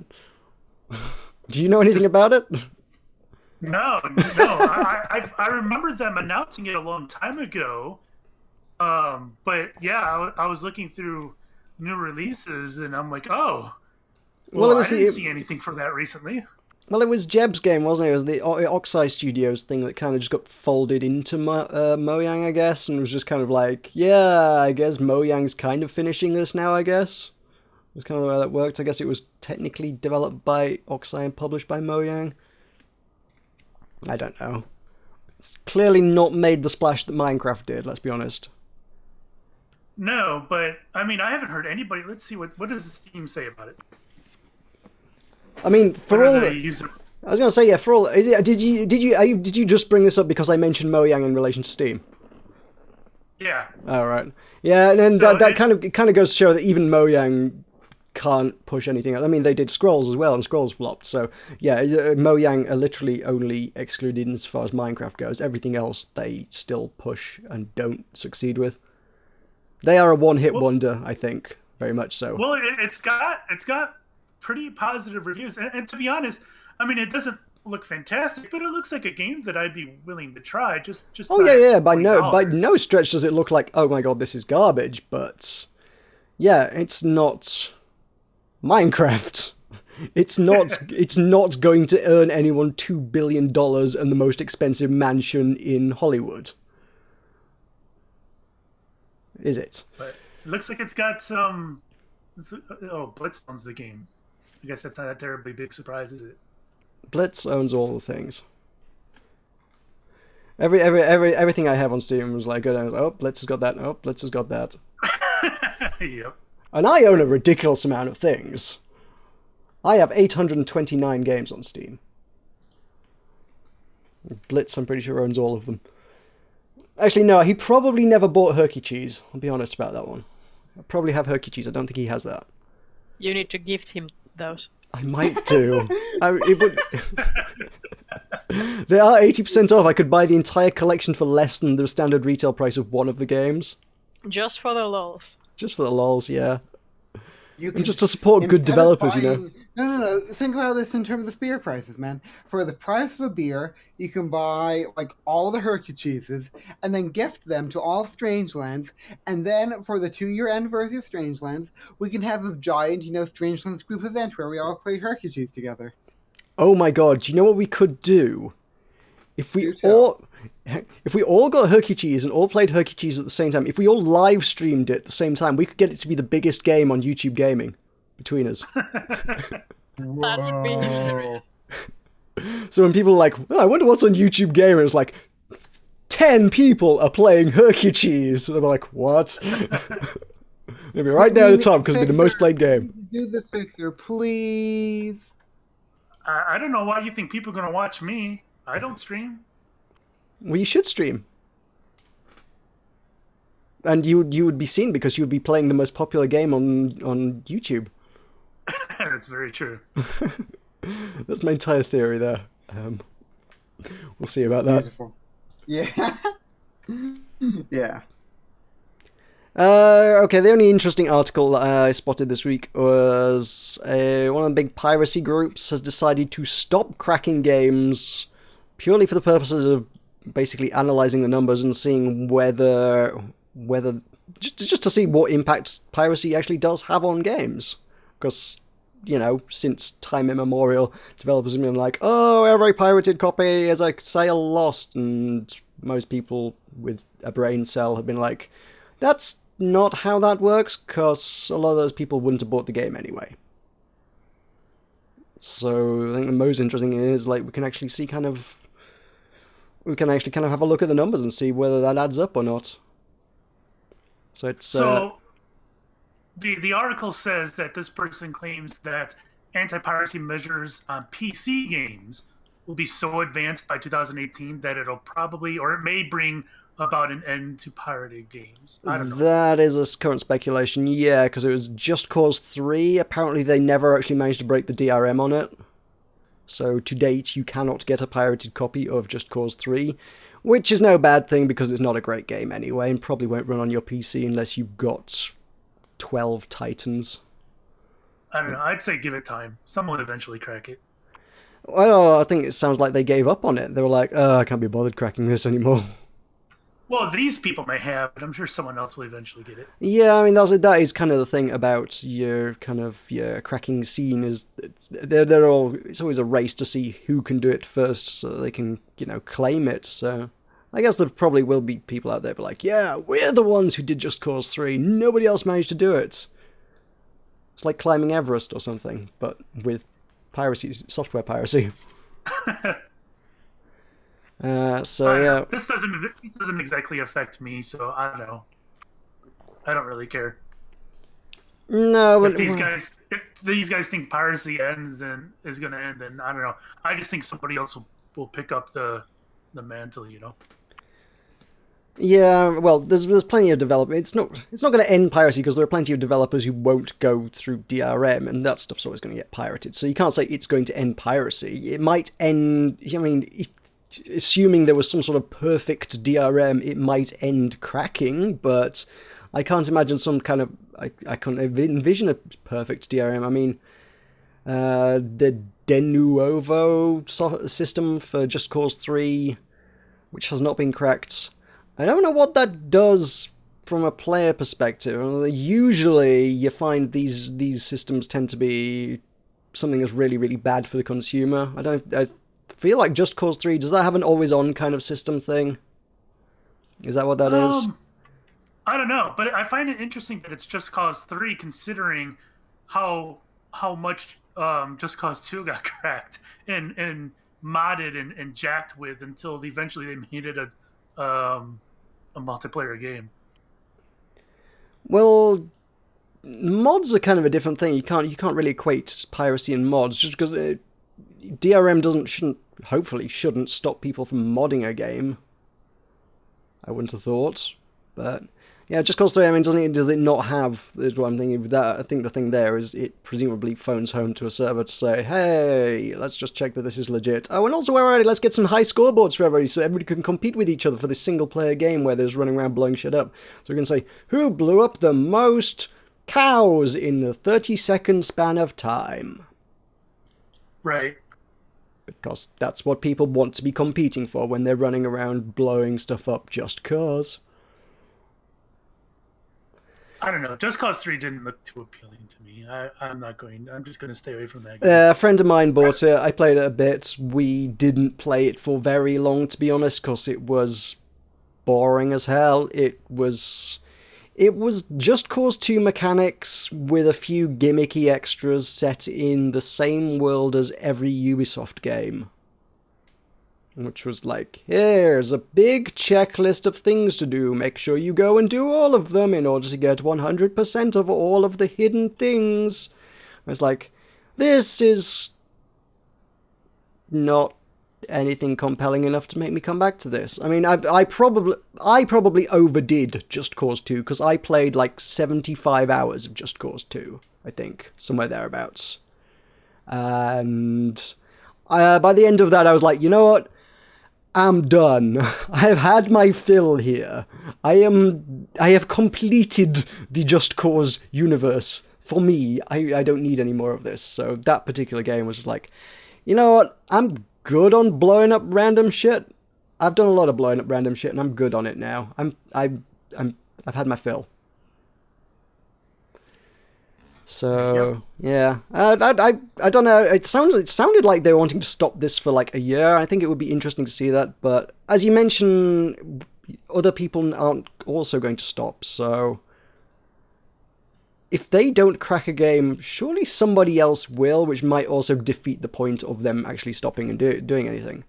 If you know, a hypothetical Just Cause 4 came out this year because it's now an annual iteration or whatever, and not that it is, I'm just, you know, throwing out hypotheticals here, but, you know, if they don't crack it, somebody else probably would step up and have a go and might very well manage it, so they're not going to be able to track the numbers that effectively. And what do you compare it to anyway? You can't just say, oh, well, this game, you know, sold so many copies and the sequel sold this many copies. Well, that's not really necessarily comparing apples to apples, because what if the sequel sucks? Because let's be honest, Just Cause 3 weren't great.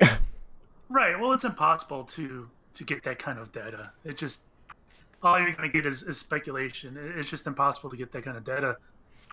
I think it'd be interesting to see what numbers they get out of it, and if those numbers are useful. So, something worth keeping an eye on. But who knows? Who really knows? Should we do some gaming releases? Certain. Yeah. Speaking of franchises with annual iterations, here's the third installation of the year of Assassin's Creed. Assassin's Creed Chronicles Russia, which is... What are these new types of Assassin's Creeds? I don't even know what the hell's going on. Are these like mini games or something? Yeah, they're doing like I think this is episode 3 of a 3-episode thing that they're doing, which I was under the impression was kind of like a 2.5D side-scrolling kind of affair. But looking at the screenshots on this one, there's like sniping and stuff involved, so I'm not even sure. Weirdly enough, I did watch the Zero Punctuation Yahtzee's video on this just before we did this, and even after watching that, I couldn't particularly tell you with any great certainty what the heck it is to any degree. It's not just standard Assassin's Creed, and I don't necessarily feel like anybody particularly thinks Assassin's Creed is doing anything particularly great for a while now. So, nope. I bought the first one. I haven't bought one since, and I don't regret it. I bought the fourth one because pirates, and I bought that like 2 years after launch because, or a good while after launch because discounts, and I never finished it. So, yeah. I think Pirates is what a lot of people could consider to be one of the best bits of the series, and even me, the pirate lover, kind of was never really super crazy grabbed by it. So, yeah. More Assassin's Creed. Will it go away anytime soon? Who knows? Arslan! The Warriors of Legend is an anime thing? Grand historical fantasy anime something. I don't know what this is. Action. All the screenshots just look like they come from an anime. Not a game. Yeah. This is just an anime. Is this just like you can just watch the video? Is that what it is? You just downloading an anime series? It actually is an anime. It's not a game. Is it? It says multiplayer. Is it like gather around? It does say multiplayer. It's like, can you gather around the screen and watch with your friends? It's multiplayer. That would be really weird if Steam just started selling anime series to watch. but I wouldn't put it past them necessarily. Although watching the video, it's not horribly animated. But there's no gameplay in the video, so I don't know. I can't tell if it's a game or an anime. I mean, looking at it, there's one screenshot which I think might be gameplay, and judging by the description, I get the impression we're talking about, like, is it a Dynasty Warriors kind of dealie? I think it might be a Dynasty Warriors kind of thing. Actually, to be fair, I think I actually might well... Yeah, the action-infused Warriors series. It is Dynasty Warriors, isn't it? It's just anime Warriors. Shared visual style and talented voice actors help players relive the anime, so I guess it is a game. Yeah, it was the historic legend of Arslan anime and the action-infused Warriors series, and that's why it has the word Warriors in the title, because every game that has the word Warriors in the title must apparently be the Dynasty Warriors franchise, or just Warriors, I suppose, is what it generally is. But the Warriors of Legend just never jumped out to me as being, oh, this must be a Warriors game. It just sounds like a subtitle for a thing. Alright, so I have little interest in that. Firewatch is out this week. It has been discussed at a fair degree of length. Firewatch, Indeed. we love Firewatch. Inspired by Twin Peaks and perhaps even Kentucky Route Zero. I'm not familiar with any of those, but hey. I keep meaning to get around to playing Kentucky Route Zero at some point in my lifetime. I think it's one of the best games of the past decade, but that's just... Oh, really? Wow. Okay. If Fixxxer loves the game, then I love the game. I hate Hearthstone. Well, He didn't necessarily say it goes both ways. He just says if you love it. Yeah, I did. I mean, I had to give myself that loophole, obviously. Also, why would you hate Hearthstone? Hearthstone is so much fun. You're just saying that to mess with me. So this next game looks pretty jacked up. You talking about the preposterous awesomeness of everything? Yes, look at the things in it. They're creepy as hell. It's pretty weird. It's apparently a satirical point-and-click adventure game about progress, politics, and propulsive nozzles. Why does this exist? And, they've got lots of strange verbs in the old-school point-and-click interface style. But there's like a disrespect verb, and a do a backflip verb, and a befuddle verb. Yeah, this looks like it's pretty much inspired by old-style LucasArts stuff. Yeah. Before they did away with verbs, and it was just like, just click is just generically act with thing. I'd play it. I'd try it out. Fair enough. I don't think I would. You'll have to let us know. They look creepy. Fair enough. Prospect is something Half-Life-y. It has the lambda symbol on it. Is it? It's a side story, I think, for Half-Life. Right. Is this like a mod that's been made into a full thing? Or something? That's what these things usually tend to be. It's not made by Valve, so I can only presume it must be. It describes itself as a substantial, highly polished, and totally new addition to the Half-Life 2 universe, comparable to Half-Life 2 Episode 1 in length.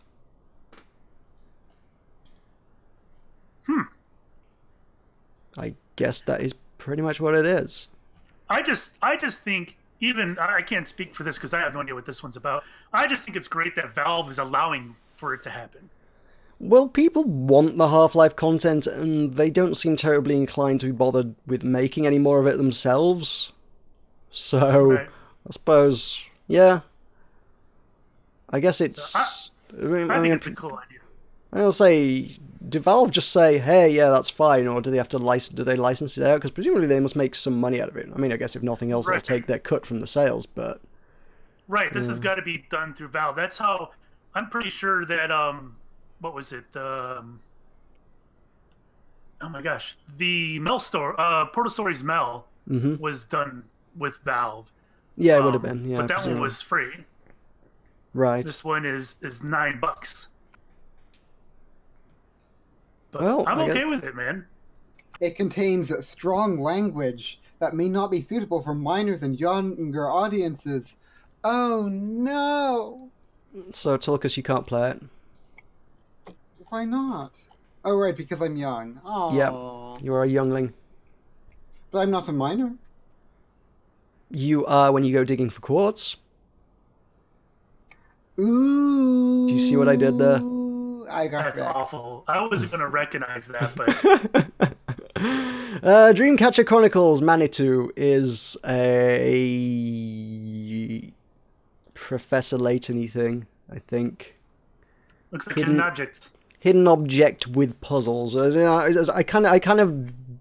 always say it's a Professor Layton thing. It's hidden objects, but they've also thrown some puzzles in there, so it's not just hidden objects. So is this like every Facebook game put together or something? Yes, it is. It is the stuff my mum would play. It's got Native American love. Yes. Pesadelo Regreso? How do you pronounce that? Somebody who lives in a country bordering a country that speaks Spanish? That's one of you two Americans. What? You guys speak Spanish over there, right? You know how to pronounce this game. Why? You're not Scottish, Tulkas. Don't pretend to be Scottish. I am too. Do you not have this? Do you not have this on your list or something? I don't think this is Spanish. I assumed it would be. It sounds Spanishy. I don't know. It's Brazilian Portuguese. Oh, says okay. The language thing on the page.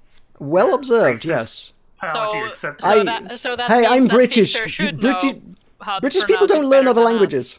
Yeah. This is a survival horror game.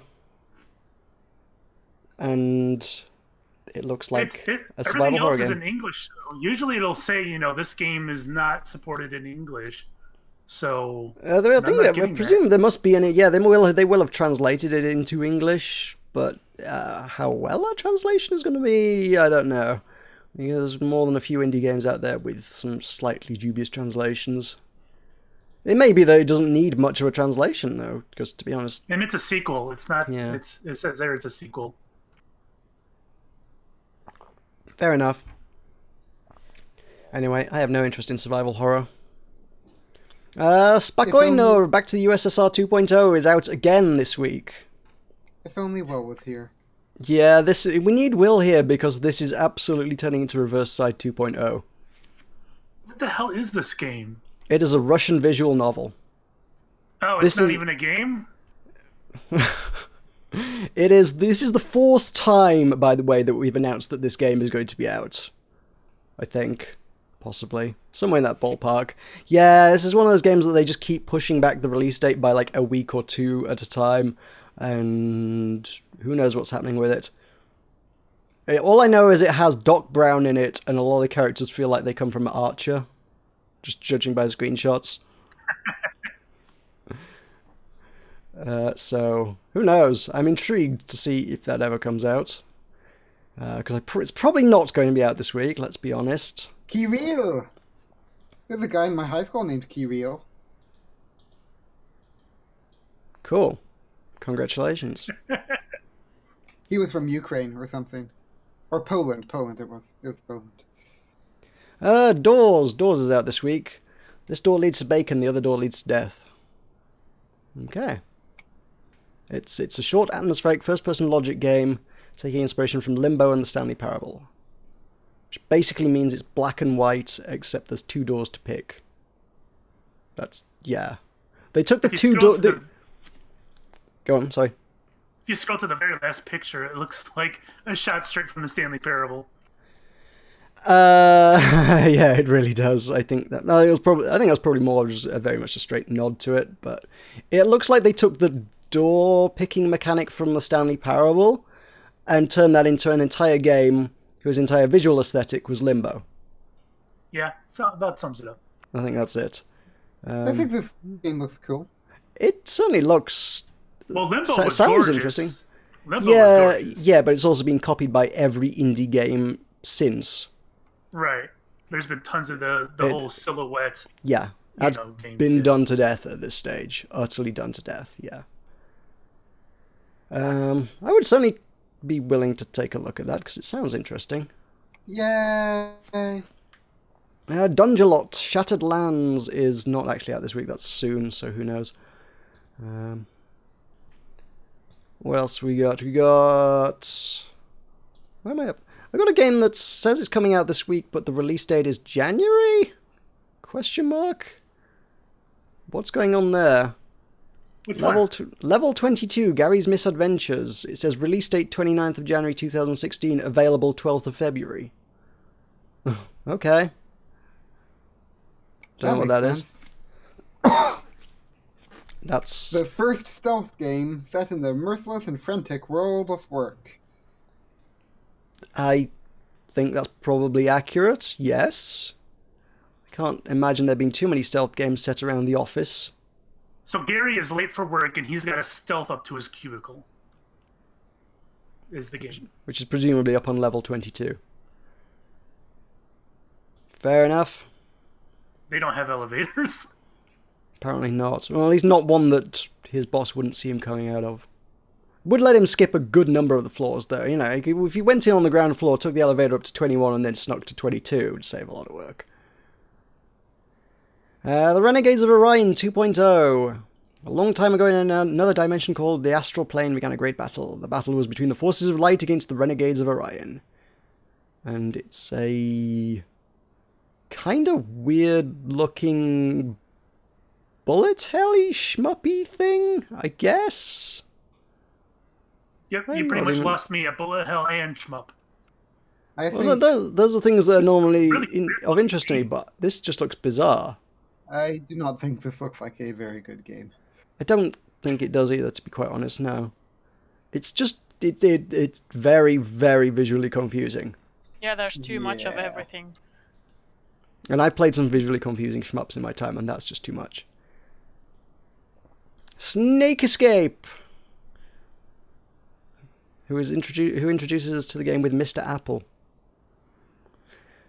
Snake Escape is a turn-based logic game using the traditional Snake gameplay concept, turning the traditional Snake gameplay concept upside down. It's like a mobile game. You take the role of the food and run away from snakes. This is probably is a mobile game, I would have thought. If it's not a mobile game, it is casual as hell. Got that, yeah. What else we got? Oh, Defragmented, which we already talked about a little bit. That, if you want to know more about that, there will be a first impressions video of that on my channel later this week, but I'm expecting to say good things about it, because I'm enjoying what I played of it from the first hour or so far. It's cool. It's, yeah, as I say, cyberpunk, Hotline Miami meets Borderlands with a story told through a visual novel, which ticks a lot of good boxes, to be honest. Nuts! Battle of the Bulge. Tulkas history? Yay! Tell us about the nuts of the bulge. I mean, Feel not free to really. jump in with the phrasing, anyone. This I is a don't card know. game. oh well, I mean, it's not Hearthstone, so. Yeah, But- but it's a historical card game. Surely you should love these things. I'll be honest, I don't know anything about the Battle of the Bulge. I think, yeah, I don't know anything. So, yeah, no. My knowledge of World War II is like the politics vaguely around it, and then the Pacific War, so. Yeah. That's it. It just seems I'm like ashamed. it does strike me as a very strange way to explore, a historical event. I don't think I've seen that before. It's like, how can we best recreate this historical battle with a card game? I mean, I don't think they're trying to recreate it. I think it's just more of a theme kind of thing. It does say that, literally in the description, it does say recreate. You're right, I though. mean- It's an interesting theme for a card game, but hey, why Well, not? no, I mean that's just it says recreate because it's like I mean it's not like they're like trying to do like some simulation where maybe they are actually I don't know maybe they are I don't know I don't know anything about this. We I are don't to know give anything us about an this either. opinion. Give us an opinion. Why Doesn't would I to have be- an opinion? No. Well, everyone has an opinion. Just say a word. It doesn't have to be logical or factual or anything. It just doesn't have any basis in reason or the way the world works. Just give us an opinion. It doesn't even have to be about this game. It could be your opinion on pizza or something. Just give us an opinion. Wardrobe. Good Wardrobe- opinion. Wardrobe. Okay, what is your favorite color of wardrobe? The whatever is the color of the wardrobe that goes to Narnia. Okay, good talk. We have the opinion is the wardrobe that was made out of the tree that was planted from like the thing in the garden with like the rings buried at the feet of it. Yeah, good talk. Thank you, Virta, for that. A good snowman is hard to build. It sure is. And lastly, I feel like this is wrapping the show up early this week because I think we're pretty good on time now. So short show.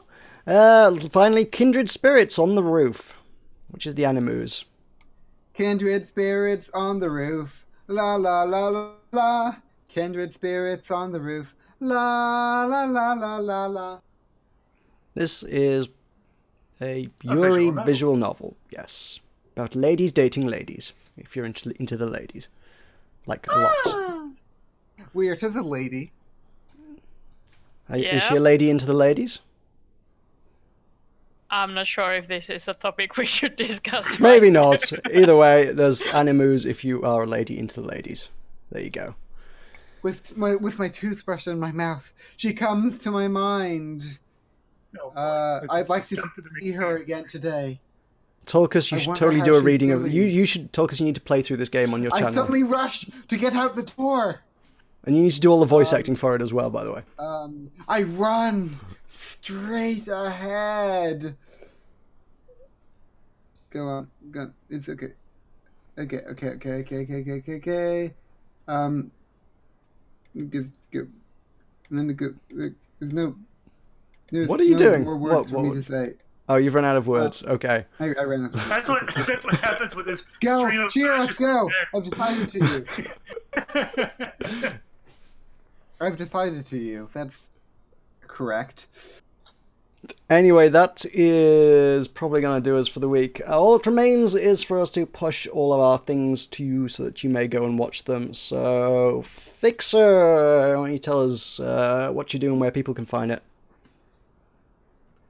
I will be doing Firewatch on February 9th. The videos will start going up. You can already check out the 4 preview videos on my channel, but the game will be launching on the 9th, and your saves will not carry over, so I'll be starting the game from scratch again.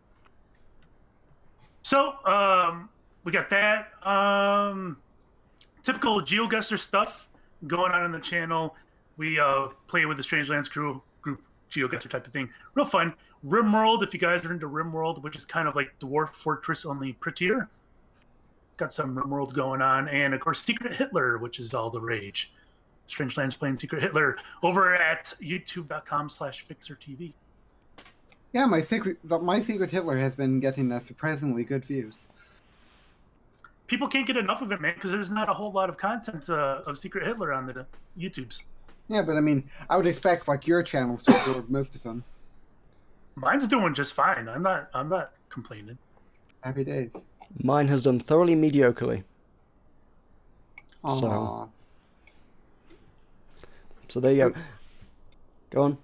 Modi's got a lot, but then Modi's a giant channel. Modi is a much bigger channel, yes. Modi has been doing very well. Virta, would you like to tell us anything that you would like to promote? What would you like to promote? Tulkas, do you want to promote for me? At youtube.com/Virtamittamuuntaja, you can find You might have to spell that. Virtamittamuuntaja. Right, yeah. It means a current transformer in Finnish. And you can, so that's GeoGuessr. And you can also find at Sarah Hesker for the Twitters. Yay. And then the Talkie Talk has my Civilization 5 will be finishing up soonish. I have Secret Hitler, as said, and Fourth Age Total War, The Dominion of Men, The United Kingdom of Gondor and Arnor campaign, and GeoGuessr, and Strangelands, the final videos, and that's it. And I'm at Tulkas9432, although I haven't I rarely post on Twitter. Don't like Twitter. It's sad. It's like Discord, how I don't like Discord. You know how I don't like Discord? I don't know what you don't like about Discord. I love Discord. I don't even You have no good reasoning for that. Yes, just... I do. Tulkas doesn't like change. He doesn't like change. No. Okay, no. Okay, no. You. I am going to. I will. Give me. Blah blah blah. I'm working on it. Okay. Then the discord of Melkor spread ever wider, and the melodies which had been heard before foundered in a sea of turbulent sound. But Iluvatar sat and hearkened, until it seemed that about his throne there was a raging storm, as of dark waters that made war one upon another, and an endless wrath that would not be assuaged. Yeah, that's why I don't like Discord. Glad you could elaborate for us there. Yeah, you're welcome. What would you do without me? Have a more cohesive show, I think. Anyway, yeah, on my channel I'm going to try and play some better things than I've been playing for the last 2 weeks. Because good lord. You can play Hearthstone. I will play Hearthstone when they do some, you know, tavern brawls that aren't constructed. Yeah. It's been heavy on the constructed lately. And yeah, I'm probably going to stop playing Blade and Soul on my channel because those videos are real pain to make. They just keep breaking everything for me, and I really don't, yeah. I'll probably keep playing that game, but I don't think I'm going to do many more videos on it. So hey-oh, there we go. That just about brings us to the end.